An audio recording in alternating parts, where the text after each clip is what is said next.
The rich and powerful want us to think the economy is a line on a stock market ticker. That's wrong. The economy is powered by us. It's what we create, what we buy, what we need. President Biden has proposed bold public investments in jobs and families, but more is needed. We need housing, healthcare, caregiving, action on the climate crisis, and millions of good-paying jobs. This is our moment to finally unlock prosperity for all of us. For more information, go to prosperus.org. That's prosperus.org. Day in the sanity trial of the Capital Gazette killer. Metro threatens a transit ban for people arrested for certain crimes. I'm Nick Einelli. Phasing out the district's drug-sniffing police dogs. I'm Matt Small. It's 12 o'clock. This is CBS News on the Hour, sponsored by Rocket Mortgage. I'm Steve Kathan. Millions of parents are starting to see more money in their bank accounts as an expanded child tax credit takes hold. CBS's Ed O'Keefe says for some families, it's going to make all the difference. It's pretty much paycheck to paycheck since this pandemic started. Julie Page and her husband lost their jobs during the pandemic. She says the new child tax credit can't come soon enough. Back to school is coming up, so all the kids are going to need, clothes and shoes and things like that. Families making less than $170,000 per year, or single parents making less than $95,000, begin receiving monthly payments. That's as much as $3,600 a year for each child under 6, $3,000 for each child between 6 and 17. Is there anything to rumblings in Washington about a possible Supreme Court retirement? 82-year-old Stephen Breyer hasn't decided on when he'll retire and is satisfied with his role as the court's most senior liberal justice, he tells CNN. It's his first public comments on calls for him to leave the court and allow President Biden to nominate a younger liberal replacement, while Democrats still narrowly control the Senate.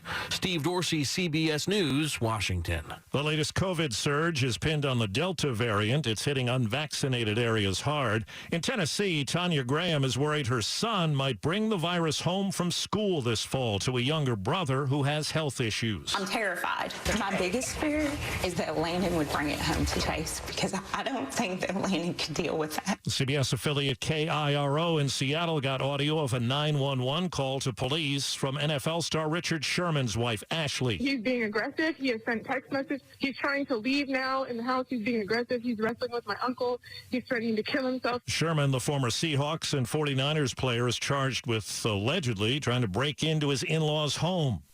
They're cleaning up from tornado damage in parts of eastern and central Iowa today. No injuries reported after yesterday's storms. Overseas, there's been deadly flooding.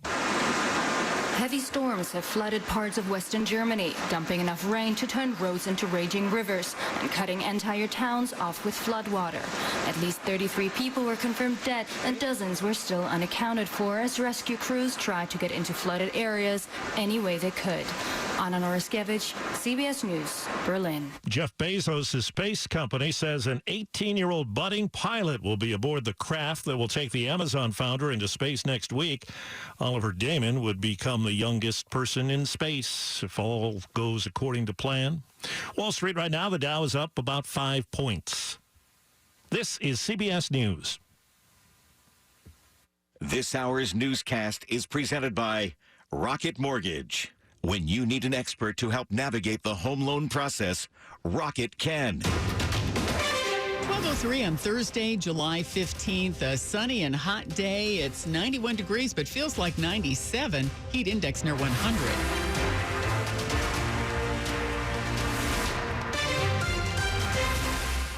Good afternoon. I'm Sandy Kozel. And I'm Mark Lewis with the top local stories we're following this hour. It's been 42 days since 72-year-old Emily Liu of Lorton was last seen. Fairfax County Police today say there's been a major development in the case. We have identified a person of interest. Emily Liu had just returned from grocery shopping. Police believe there was a struggle inside the home. I will not say if the person of interest is a tenant or not. I can say that the person of interest is not a stranger to Miss Liu. Sources say a piece of clothing found behind Liu's house helped put a name on the person of interest. Asked why not name that person, Chief Kevin Davis says the man knows he is a person of interest. In Lorton, Neil Augenstein, WTOP News. This 12th day of the sanity trial of the Capital Gazette killer will likely be the last. Jared Ramos has admitted killing 5 people in the newspaper's newsroom 3 years ago, but he's pled not criminally responsible. But the prosecution says he planned the killing and knew what he was doing. The jury's decision will determine whether Ramos is sent to prison or a maximum security psychiatric hospital. An attorney for Ramos this morning told the jury his client is a very sick person. There can really be no doubt about that. But a prosecutor said Ramos understood what he was doing. That's the end of the story. WTOP reporters have been at the courthouse throughout the sanity trial and will be there throughout the jury's deliberations and beyond. Stay with us here and at WTOP.com for frequent updates on today's closing arguments. Certain crimes could lead to transit bans. Metro Safety Committee has approved a plan that would temporarily ban people from riding a bus or train if they're arrested on Metro property for sex or weapons-related offenses. The plan, which now heads to the full Metro Board for a vote, stems from the fact that people who are arrested for sex or weapons-related offenses are often quickly released and able to get right back on a bus or a train. Metro Transit Police Chief Ron Pavlik says a ban would help stop that from happening. If someone who's banned is caught on the transit system and is stopped by an officer for any reason, they'd be arrested for trespassing. We feel as an organization, I feel as the chief of police, I need to do more to protect our employees and our riders. He says suspects could be banned for 14 days for a first offense, 30 days for a second offense, and 1 year for a third. Nick Einelli, WTOP News. The head of Virginia's biggest school district is leaving. Fairfax County Superintendent Scott Braband said this morning his last day will be June 30th, 2022. In a post on the school system's website this morning, Braband noted he'd been with Fairfax County Schools for almost 30 years, starting as an intern. With a tough job ahead, the new Maryland State Schools chief is hitting the ground running, preparing to implement one of the biggest school reform plans in the state's history.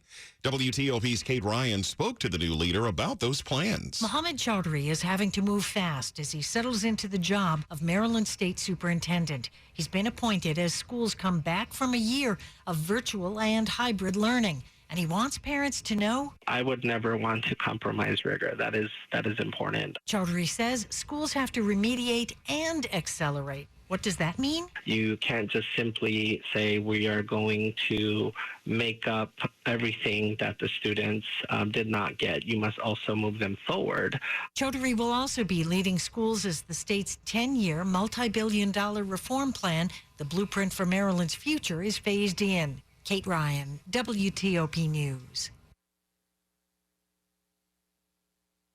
Coming up on WTOP, what should be done with police dogs trained to sniff out pot now that small amounts of marijuana are legal in the district? It's 12:07. For more than 20 years, SolarWinds has been a global leader in IT management and monitoring solutions. We give government agencies the tools they need to improve performance, reduce costs, and streamline operations.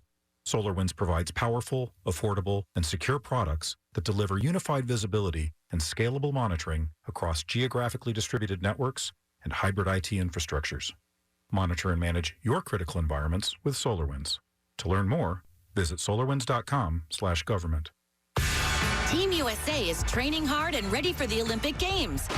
And so is Jacob. Whoa! I've got my lucky shirt and Xfinity Flex. Oh, yeah. Jacob's family got Xfinity Internet with the The rich and powerful want us to think the economy is a line on a stock market ticker. That's wrong. The economy is powered by us. It's what we create, what we buy, what we need.